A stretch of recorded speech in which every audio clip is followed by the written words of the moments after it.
Hi, my name is Soleil and welcome back to the Little Reader's Corner. Today I'm talking about my recent reads. So these are all of the books that I have read from about May to the end of August. I decided to change up how I do my wrap-ups and just do it as a recent read style because I just don't read that much anymore, and it just stresses me out if I'm doing a wrap-up every month where I just talk about one book. So we're just doing it this way. Also, check out my nails. I love them very much. All right, let's chat.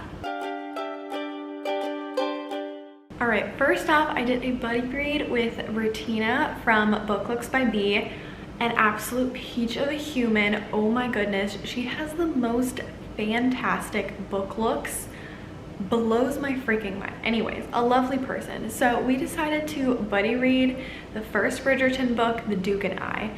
Both of us really loved the show. Both of us were kind of excited to read the books, but also a little uncertain because we both heard quite a few things about how there is a problematic scene in the books, and I already had a feeling which one it was because already in the TV show it got a little funky. So we were both listening to it on audiobook, I think both of us were. And honestly, the audiobook is just an experience. Both of us enjoyed the first 3/4 of the book. It was, you know, great humor. It was a bit more of a modern twist on a historical romance, so it wasn't as patriarchal or outdated, which are things that just generally bother me about historical romance, but like it's accurate to the time, so you can't really complain about it. But then of course we got to the scene, which is basically it can be argued that it's a type of assault, and it just was not handled well in my opinion and in Bertina's opinion. Like, both of us were really uncomfortable with the scene. I was listening to it on audiobook while I was doing some grocery shopping, and I was just kind of horrified. And then after that, it really just kind of fell apart. It just felt so weird, and it just dragged on after that.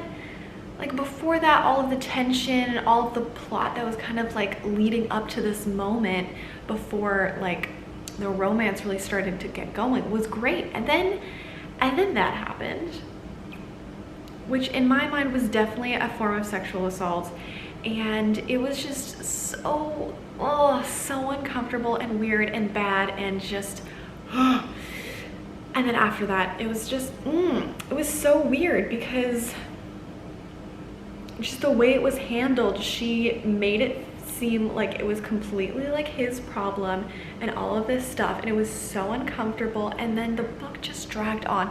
So anyways, it was weird. I ended up giving the book a 3 out of 5 stars. It was a lot more towards a 2 towards the end, but honestly I really did enjoy the first 3/4 of it.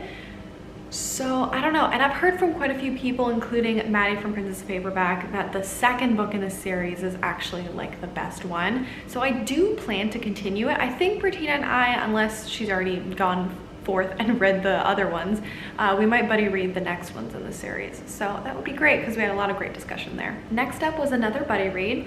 So Olivia Savannah from Olivia's Catastrophe and Jade from Jaded Reader and I, we all buddy read the 5th season, which we were all super excited about, and it took us a while to get through it. It was like, I think we were reading it for at least like 2.5 months because each of us had moments where we just did not pick up the book for like 2 or 3 weeks because we had so much going on in our lives, and we just kind of rotated with that, which was really funny. But we all finished it. We all gave it about like either 4 or 5 stars. I think they gave it 5 stars. I might have given it 4 stars. Let me check. Yes, so I gave it 4 stars. I really enjoyed the plot and the characters. Oh my goodness. Oh my gosh, this book's world building was just so impressive and well done. And I really enjoyed how I think there were 4 perspectives, maybe there were 3. Oh gosh, I don't remember, but I really liked how we had no idea what the plot was or what we were in for before we started the book. And that's what I heard from people. Just start reading it, you don't even know what's going on. But we started reading it. I was so confused for like 5 chapters, and then everything started to line up. It started to make sense. Everything just kind of flowed together, and there were a couple of chapters that were just absolutely mind-blowing, and listening to the audiobook was also really helpful, just keeping everything figured out, especially because of how expansive the world building was. And then as characters started to kind of weave together with the plot, amazing. Just the writing, oh my gosh, it was so good. The only reason why I gave it 4 stars instead of 5 was the ending was kind of funky in my mind. Like, absolutely loved everything up until the last maybe like 3 chapters. And then, I won't give it anything away, but just the last 3 chapters, I felt personally it took like a weird turn. But that's literally just me. So far, all of my friends that have read it absolutely loved it and gave it 5 stars. So yeah, good time. The next book I read was Malibu Rising by Taylor Jenkins Reid. So I have enjoyed the other 2 books that I read by Taylor Jenkins Reid. They're the most popular known ones, which is The 7 Husbands of Evelyn Hugo and Daisy Jones and the Sixth. Really enjoyed both of those. I listened to both of those on audiobook, and then I read this one physically, which was interesting. It takes place in Malibu in like the 90s, maybe in the 80s. And it's actually about the kids of Mick Riva, who is a character in Daisy Jones and the Six. So I think if you're interested in reading Malibu Rising, if you want to read Daisy Jones and the Six first, I think that's an optimal experience, but you know, live your life. This book takes place in a day, which I love when books take place in the day. Sometimes it's not well done, but so far most of the ones I have read have been done really well, and this one is definitely among those, because it basically goes back and forth between the past and the present, and you see these glimpses of characters' lives from the past that will influence what is going on in the present in that one day. And there are so many different characters' perspectives that you see, and it all leads up to this big party. And then there are so many guests at this party where you now know who they are, you know, like a slice of their life, which I love so much. It's one of those things where if you're sitting on the subway and you have that existential crisis moment where you realize that everyone is living their own lives and they all are having their own dialogue and their own monologue and oh my gosh, so much. So that is what I felt with this book. Really enjoyed it. I spent, I think, like a week reading the first half and then an evening reading the last bit of it. I also vlogged this. So I think I actually read the whole thing in the vlog, which was a week long, and it was one of the vlogs where I decided to read an hour every day. Since then, I've tried to read 100 pages every day, and that has not at all worked, but reading for a certain amount of time does work for me, so I love that. This is a very character-driven story. If you like reading about characters instead of more of a plot-focused story, then this is definitely the book. I loved how everything led up to this big party, and I ended up giving it 4 stars. There isn't a reason why it's a 4 instead of a 5. It's more that 5 stars are either books that I read in a very quick amount of time because it is just sucks me in, or it's ones that are just pivotal in my life. And it wasn't that, but it was a fantastic book. So now we're going to talk about my 2 soft DNFs. So I have DNF'd 3 books, but 2 of them were more of a soft DNF and one was more hardline. So these 2 books I am thinking that I will pick up again in the future. I just was not feeling it when I was reading them. They're both very well loved books, so I am not in the majority opinion on this. I don't want to make anyone mad. I just am not going to continue them for now, but I see myself picking them up again in the future. Fortunately, one of those was The Raven Boys. Please don't hate me. I read the first like 40 pages and I just wasn't caught up in the story. And I know that I will keep reading this at some point. It's just not right now in my life. So I just had to put it down because it was just not grabbing me. I was feeling a little reading slumpy at the time, and this just wasn't what I wanted to read. So also 6 Crimson Cranes. So I was going to read this for August for the readathon that I co-host with Jade from Jaded Reader, Draconathon, where we read dragon books all month long. And the first chapter of this absolutely pulled me in. I was really excited to read it. And then after that, it just did not feel like my kind of book. The premise and the characters and the world are so up my alley, but for where I am in my life right now, the voice of the character just does not really line up with me, I guess. This story reads a lot more like a children's fairy tale, which is fantastic, but it's just not something I'm interested in reading right now, because anything that is voiced by a younger protagonist, it's just not meshing with me lately, and that was really bothering me when I was reading this. And everyone else that I've spoken to has loved this book and has not felt at all similarly about it. It's just me, so don't let this deter you. And I plan on continuing to read it at some point, but right now it was just not vibing with me based off of the age of the protagonist, and that is literally all that it was. The other book that I ended up DNFing was The Shadow of What Was Lost. This was a buddy read between me and Allie from Allie Enchanted. We were both really looking forward to reading this. This was one of the books on my big books I'm afraid to read list that I think came out in like January or something. And I really wanted to read this. It sounded cool. It had like a really cool premise. I heard good things about it. Allie also wanted to read it, so we decided to buddy read it, and we both got, I want to say, about 30% in. We got in a good chunk into the story. We loved the first part. The first maybe 5 chapters, we were so interested by the magic system and the world and what was going on. And then after that, it became like a forest walking book. This isn't a well-known term, but this is what I've called it all my life. It's basically when there are chapters upon chapters of characters walking through a forest trying to get from point A to point B. And you can have things happen along that forest walk, but sometimes you just don't care. And for both of us, we were both getting into a reading slump because we just truly no longer cared. We didn't care about the characters. Like, some person died at some point and we're like, okay. And they were trying to get somewhere, and their quest or their reasoning, it just stopped making sense for us. We just didn't care. And then we realized, oh, you don't care? I don't care.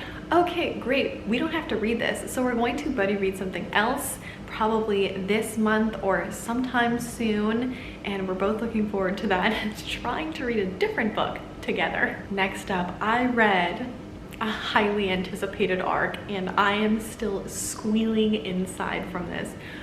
Oh my gosh, I read this book within a couple of days. I got it as an e-arc on NetGalley, and it is When You Get the Chance by Emma Lord. I love Emma Lord's writing so freaking much.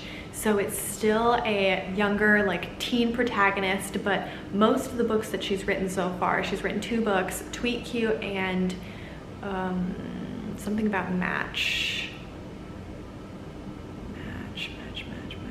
And You Have a Match. And both of those are, I think, about 17 or 18-year-olds who are seniors in high school and are about to go off into college, as was the protagonist of this book. It's basically about a young woman who is obsessed with Mamma Mia, all things Broadway, does a bunch of different acting things throughout her life, and she also just started dealing with this question of wondering who her mom is. She's been raised by her single dad all of her life, and all she knows is that her mom dropped her off on her dad's doorstep with a note, and that was it.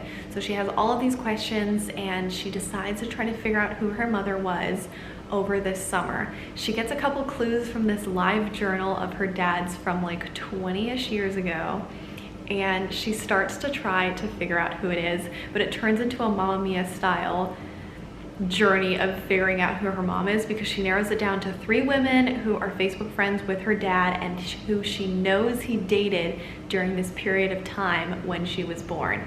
So it is so much fun. It is so well done, and for any like Broadway or theater or acting nerds out there, this is the book. I loved it so much. This is the kind of like YA protagonist that I really enjoy reading, because it doesn't have as much of a juvenile tone. It's more of a mature YA tone, but they still make stupid mistakes as teens do, so it is just wonderful. There's also a little bit of a romance in there, which is fantastic, and there's a little bit of a surprise, and wonderful. Also, if you've read Tweet Cute, there is a little like Easter egg in there, which is so fun. Next, I read The Anthropocene Reviewed by John Green.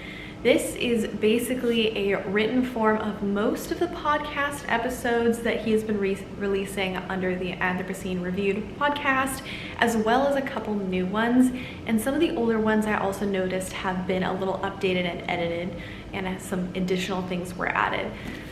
I was so excited when he announced last year, I think, yeah, it was last year, that he was going to be turning a lot of those episodes into a written format. I could not wait, and I was so happy that I now have a physical form, because I think he's going to stop doing the podcast episodes. He said that the last one that he just released in August would probably be the last one for a while, which breaks my heart because they are some of my favorite things I have ever read / listened to in my entire life. They are researched essays based on the human-centered planet, hence the Anthropocene, and there is just such a mixture of different topics. It is wonderful. He combines this intense research and just amazing research about certain things like refrigerators or the o'o bird in Hawaii, or this one picture of 3 farmers on the way to the dance. Like, it is fantastic, but then he also mixes in some personal narrative, and I loved it so much. I didn't even for a second think that this wouldn't be a 5-star, because I've already listened to most of the episodes on the podcast, and of course it was a 5-star. One of my favorite things of all time. Next, I read The Fires of Vengeance, which is the sequel to The Rage of Dragons by Evan Winter, and I read The Rage of Dragons as the group book for mine and Jade's readathon, Draconathon, that I mentioned earlier. And I loved that book so much, so I was really excited to finally read the sequel, and I read the sequel for this year's Draconathon. I didn't doubt for a moment that I would enjoy this, and I truly did. This was a 4-star read for me. I really liked where the plot went. It didn't go where I thought it would, and it was a lot less plot intensive than I thought it would be, if that makes sense. There was some political going back and forth, but for me it feels like a second book, because I think that it's ramping up to a 3rd book where a lot more stuff is going to go down. But all the things that happened with the plot and the characters and how the characters have grown and developed since the last book made total sense. And it was just great going back into this world, because the world building is so concrete and built out that it's a joy. It's an honest joy. Next up, so I did reread Blaze Wrath Games. I read this first as an arc last year for Draconathon, and then we had it as our group book for Draconathon this year, so I reread it so we could discuss it. And it's actually really interesting, because I noticed how much my reading taste has changed from last year to this year, because I believe I gave this a 4-star last year, and I might have rounded up, but I really enjoyed this based off of the world building, and I could tell that it is inspired by a certain magical world. And what I enjoyed so much about it was this gives people a new option, a new place to kind of lose themselves in a magical place. So there are wizards and dragons, and there's this whole magical universe that is kind of placed in reality. There's also this international tournament of this dragon games, and the main character is a runner, so she tries to make it up to this like hill / mountain while the dragon riders are doing their own thing in the game, and she's specifically representing Puerto Rico. I still think that this book is such an important and great addition to YA fantasy because of the representation it brings for Puerto Rico, as well as just, you know, dragon books in general. Like, it's just so great to get a new perspective in it and to get a new story, and this is definitely that. But as I mentioned earlier, I have been gravitating away from younger voiced protagonists, and when I reread this, it became so much more evident that that was something that has happened in the last year, because I just did not connect with the main character at all.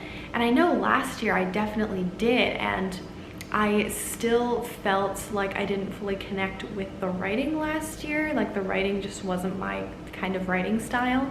But this year it was more that the protagonist just felt so much more juvenile to me, which was really interesting. So I ended up giving this a 3.5 stars, but I believe I rounded up on Goodreads to a 4.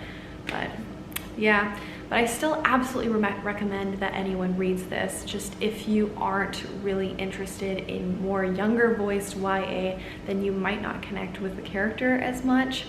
But either way, I still think that this has such strong world building and has such an interesting perspective on worldwide dragons. All right, this is the last dragon book, I promise. I also read A Natural History of Dragons. I have been waiting to read this for so long.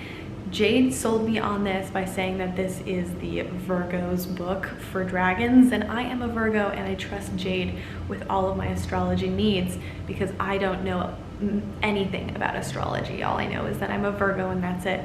So I read this, and what I enjoyed about reading this was that I gave myself the time I needed to read this. I basically read this throughout the entire month of August, and I knew that I would need that time because I've heard from many people that it's a very slow-paced book. And it is. This is not something that will get you hyped and excited. It is much more written for like a cozy Sunday afternoon, and I think it definitely needs to be read over a long spans of time. That is just my perspective on it. I really enjoyed this scientific approach to dragons and kind of like an anthropological approach to them. It was really interesting. I liked the turns that it took towards the end, and I think I will be continuing this series because I think there are 5 overall. But for this one, I think I ended up giving it 3 stars because there were many times where I thought it was just a bit too boring. Like I knew it was going to be slow paced, but sometimes I just lost interest. I didn't really love the main character, not for any particular reason. I think I just really didn't connect with her, which, you know, happens, can't blame her for that. And the main character's husband, he was okay. He was fine. I know many people love him, but I was fine with him. And there was also this like big thing that happens towards the end where I think I should have felt more emotionally invested, but I was like, oh, okay, yeah, sure, why not? And yeah, so if you do plan on reading this, the audiobook is really good. The narrator for it just totally makes sense when you hear her read it. It just really adds up. Also, this is a really interesting perspective because it feels very reminiscent of explorers in like maybe the 17th century. So that was interesting because the way that she was approaching things, coming to a different country, it was very jarring and I hated that, but she learned how to be better as the book went on, which I think was the point of it. Like she was making a lot of stupid and just, oh God, really terrible mistakes in the beginning, but she was learning from them. So I think that was the point of that, but that also kind of off-put me a little bit. So I'm hoping for the next ones, she will be better. Yeah, so I gave it a 3 stars. And the last book I have for this recent reads video is Jay's Gay Agenda. So I've also been reading this for quite some time. This was basically just on my bedside table to read a little bit at night. And then once I finished all of my main concern books with Draconiathon, then I picked up this one and just kind of finished it on my commute, which was really exciting. I really enjoyed this. This is another one of those books where it was a bit more of a matured protagonist, but I think it was really realistic to the age group because I think he's in his senior year of high school. Basically, the whole premise of this book is our main character, Jay, lives in this really small town in eastern Washington, which is really fun because I went to my undergraduate degree in Washington State. But then he moves with his family to Seattle, and suddenly there is this whole queer community that he is so excited to explore because he never had that in his small town, and he has this agenda of things that he wants to do and experiences he wants to have. But then as he's having those experiences, he's also making more personal realizations.